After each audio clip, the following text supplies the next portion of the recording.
You're listening to Against the Number and More, brought to you by AgainstTheNumber.com. Now, let's send it back to Vegas and your host, Jersey Nick Bonsanto. Oh, welcome back to the program, and thank you for being with us today. Always appreciate when you make time for us on the show, and I always appreciate when guests make time for us on the program. This segment is no different, having the opportunity right now to speak with, well, they call him a super agent. We'll stick with that. He has had he's represented more overall number one picks in the NFL than any other agent. He's the chairman of Steinberg Sports, Leigh Steinberg. Leigh, how are you, my friend? Having a great afternoon, Nick. Nice to be with you.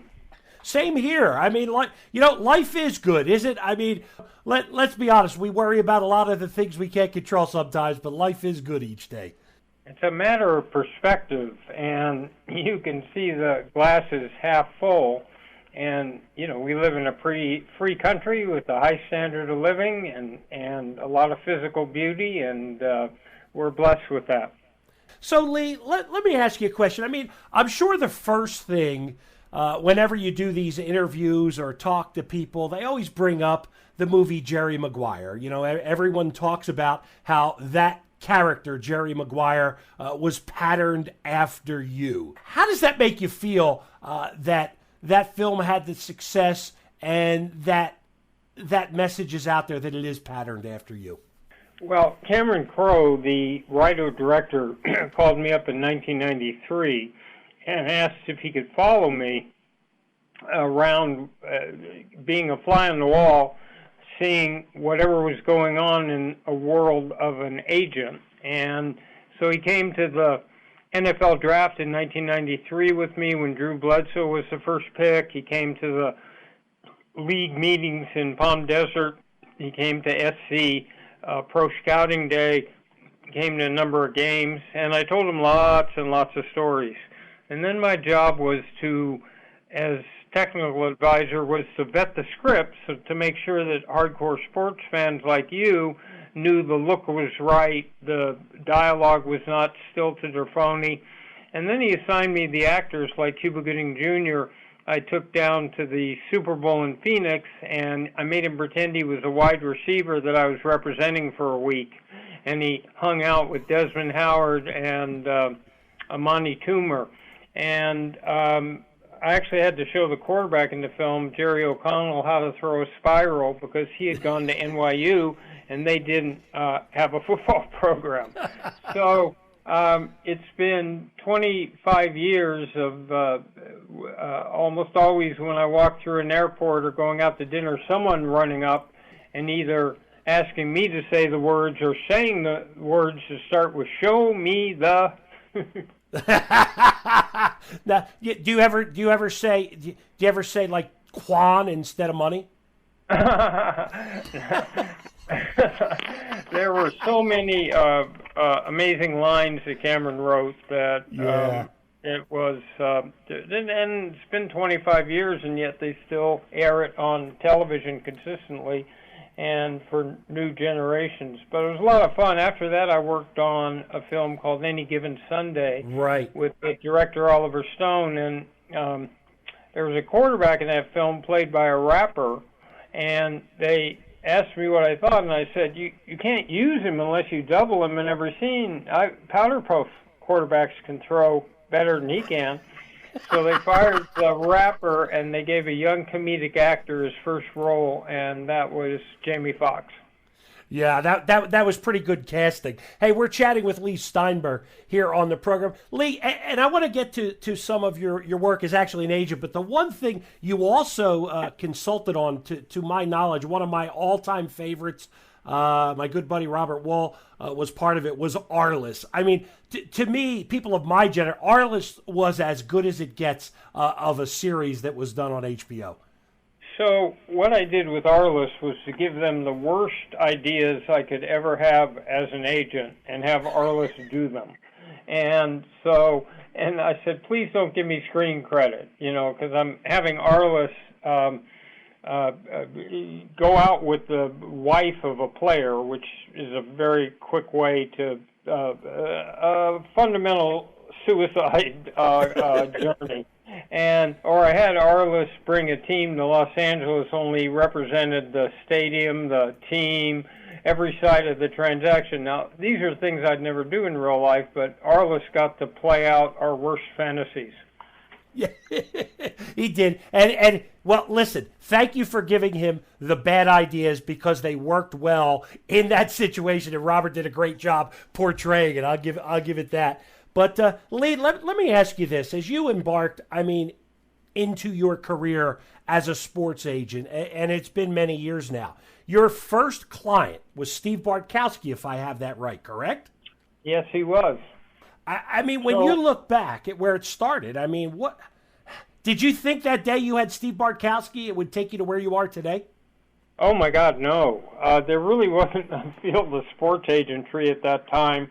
Teams didn't have an obligation to speak with agents, and so they could just hang the phone up and say, we won't deal with you. So it really was the Wild Wild West. And when it turned for me is in that first experience when I've been Steve Bartkowski's dorm counselor. We now fly to Atlanta to sign this record-breaking contract, and there are Klieg lights flashing in the sky like for a movie premiere. There's a huge crowd pressed up against the police line at the airport, and the first thing we hear is, we interrupt the Johnny Carson show to bring you Steve Bartkowski and his attorney. We switch you live. And I thought, oh my goodness. My dad had two core values, one of which was to treasure relationships, especially family, but the second was to try to make a meaningful difference in the world. And I saw that the athletes were the movie stars and celebrities in cities across the country. And if they were willing to be role models and retrace their roots and go back to the high school community, set up a scholarship fund or work for a church or Boys and Girls Club, which over 120 of our athletes have done, go back to their college campus that helped shape them, where Troy Aikman or Steve Young or Warren Moon or Edgerrin James endowed full scholarships at their universities. And then at the pro level, set up a charitable foundation which had the leading business figures, political figures, and community leaders helping and execute a program that's near and dear to the players. So that's work done putting the 175th single mother and her family into the first home she'll ever own, or Patrick Mahomes, 15 in the Mahomies, where he's helping at-risk kids. So that was what convinced me this could be an interesting way to go. Talking with Leigh Steinberg on the program. Leigh, you mentioned the charitable work that the players you have represented have done. I know people might not know, but you've signed over $4 billion in contracts, but also with those contracts came a lot of charitable work to the tune of about $850 million. Is that the thing you're most proud of with your players, what they do in the community? I am, and that they have successful second careers. So when Tua Tagovailoa goes back to his high school, which he did, and gave him a couple $100,000 for a scholarship fund. I feel like we're making a difference in the world, and the athletes can target all sorts of problems. For example, domestic violence. So I represented the boxer Lennox Lewis, and he cut a public service announcement that said, "Real men don't hit women." And that could do more to change the attitude of rebellious adolescents towards domestic violence than 1,000 authority figures ever could. And Leigh, that's the kind of work. Can I ask you, when you are looking at potential players to represent, when you have that first meeting, is that something that, have you turned potential clients away because of their attitude toward those type of things to be done in their career?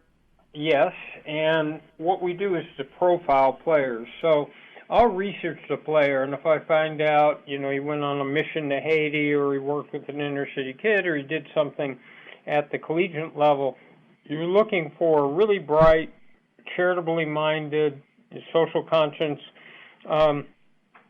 and I've researched that before I've ever had the meeting, so they pretty much, I know they'll fit into our profile.